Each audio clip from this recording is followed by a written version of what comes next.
नमस्कार। DD news के इस विशेष बुलेटिन में आप सभी का स्वागत है।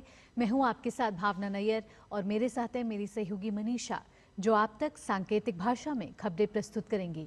शुरुआत करते हैं सुबह की सुर्खियों के साथ। प्रधानमंत्री नरेंद्र मोदी आज अहमदाबाद में हाइब्रिड बैटरी इलेक्ट्रोड प्लांट का करेंगे उद्घाटन। 100 देशों को निर्यात होने वाली ई कार को दिखाएंगे हरी झंडी।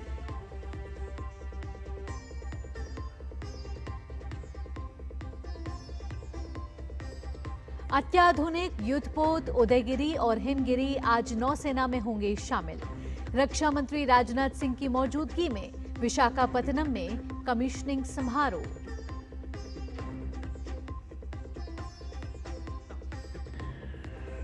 सुप्रीम कोर्ट ने रिलायंस फाउंडेशन के वंतारा की जांच के लिए एसआईटी का किया गठन। जानवरों को रखने से जुड़े नियमों की जांच करेगी समिति।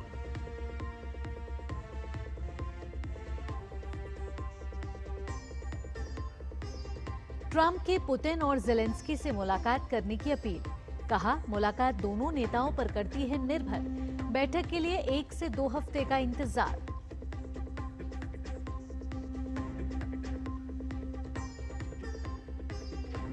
एशियन शूटिंग चैंपियनशिप में भारतीय शूटरों का जलवा। नीरू ढांडा ने विमेन ट्रैप में जीता गोल्ड। अब तक भारत ने 28 गोल्ड समेत जीते कुल 50 मेडल।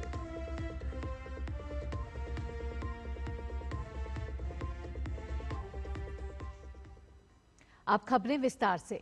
प्रधानमंत्री नरेंद्र मोदी के गुजरात दौरे का आज दूसरा दिन है। प्रधानमंत्री मोदी आज अहमदाबाद के हंसलपुर स्थित टीडीएस लिथियम आयरन बैटरी संयंत्र में हाइब्रिड बैटरी इलेक्ट्रोड के स्थानीय उत्पादन की शुरुआत के साथ भारत के बैटरी इकोसिस्टम के अगले चरण का उद्घाटन करेंगे।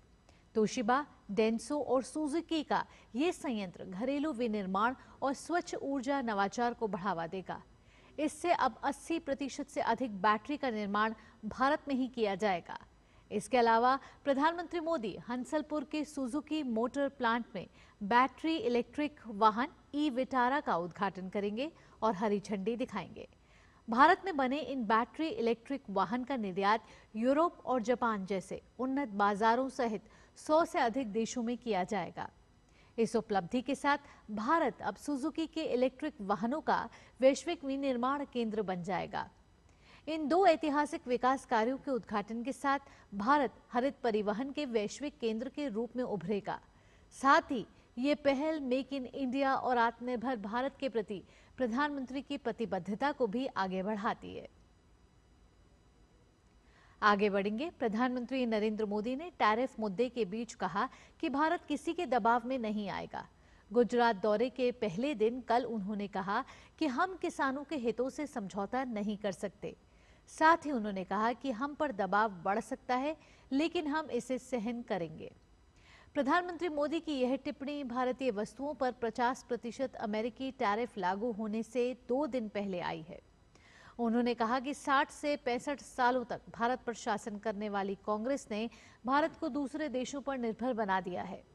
अहमदाबाद के उमिया धाम मैदान में एक जनसभा को संबोधित करते हुए उन्होंने कहा कि किसानों, पशुपालकों और लघु उद्योगों के हित में ये सर्वोपरि है और हम पर दबाव बढ़ सकता है, लेकिन हम इसे सहन करेंगे।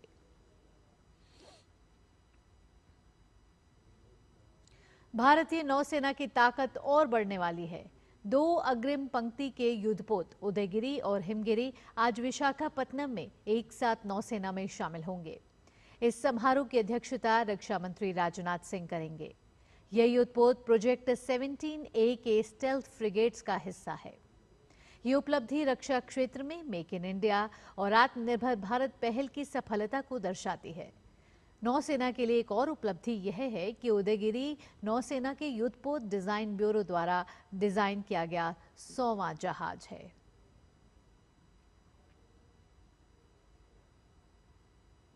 सुप्रीम कोर्ट ने गुजरात के जामनगर में रिलायंस फाउंडेशन की ओर से चलाए जा रहे वंतारा के कार्यकलापों पर एक याचिका में लगाए गए आरोपों की जांच के लिए एसआईटी का गठन किया है।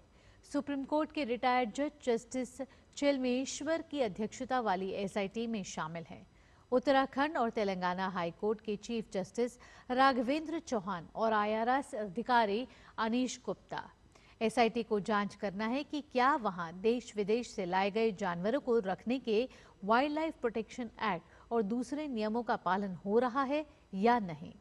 हालांकि ये कमेटी सिर्फ तथ्यों की पड़ताल करेगी और कोर्ट के आदेश का यह मतलब नहीं निकाला जाना चाहिए कि कोर्ट वनतारा या अथॉरिटी के कामकाज पर संदेह होने की वजह से ये आदेश दे रहा है।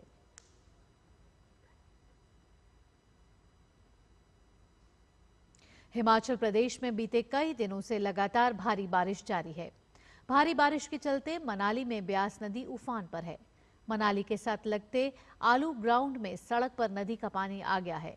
नदी के किनारे रहने वाले लोगों को सुरक्षित स्थानों पर पहुंचाया गया है। मनाली प्रशासन लगातार स्थिति पर नजर बनाए रखे हुए है और इसके साथ ही कुल्लू में भी नदी का जलस्तर बढ़ने के कारण बाढ़ जैसी स्थिति उत्पन्न हो गई है। शहर में स्थित सब्जी मंडी किसान भवन की इमारत में भारी बारिश के चलते फंसे लोगों को बचाया गया है। जम्मू कश्मीर में कल हुई भारी बारिश के बाद जनजीवन अस्त व्यस्त रहा है। वहीं मौसम विभाग ने आज भी बारिश की संभावना जताई है। खराब मौसम की संवेदनशीलता को देखते हुए स्थानीय प्रशासन सतर्क है। जम्मू संभाग के सभी निजी और सरकारी स्कूलों को आज बंद रखने का आदेश दिया गया है। राजस्थान में आज भी तेज बारिश के आसार हैं। मौसम विभाग ने जयपुर, नागौर, अलवर, बूंदी, भरतपुर, धौलपुर समेत कई जगहों पर बिजली चमकने के साथ हल्की से मध्यम स्तर की बारिश का येलो अलर्ट जारी किया है।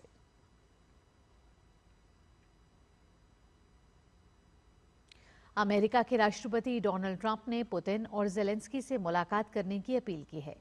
ट्रंप ने कहा है कि ये मुलाकात दोनों नेताओं पर निर्भर करती है और दोनों नेताओं ने ट्रंप की उपस्थिति में इसमें रुचि व्यक्त की है। दरअसल ट्रंप प्रेस वार्ता के दौरान रूसी राष्ट्रपति व्लादिमीर पुतिन के साथ अपनी हालिया मुलाकात को लेकर सवालों का जवाब दे रहे थे।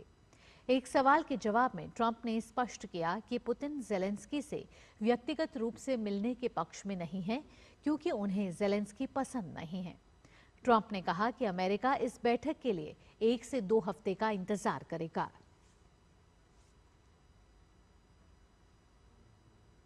खेल की खबरों में भारत की निशानेबाज नीरू ढांडा ने एशियन शूटिंग चैंपियनशिप 2025 में भारत के खाते में 2 स्वर्ण पदक जोड़ने में सफलता हासिल की है। कजाकिस्तान में चल रही एशियन शूटिंग चैंपियनशिप में नीरू ने महिला ट्रैप का व्यक्तिगत खिताब जीता और फिर आशिमा अहलावत और प्रीति राजक के साथ मिलकर टीम शूटिंग में भी स्वर्ण पदक हासिल किया। भारत ने प्रतियोगिता में अब तक 28 स्वर्ण समेत कुल 50 पदक जीते।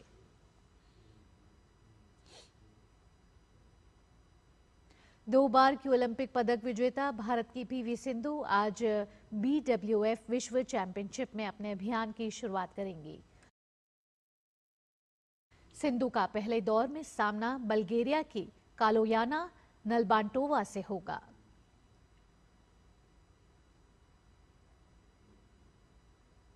इसी के साथ इस विशेष बुलेटिन में इतना ही। मुझे और मेरी सहयोगी मनीषा के साथ फिलहाल के लिए टीम को दीजिए अनुमति। खबरों का सिलसिला यूं ही जारी रहेगा। नमस्कार।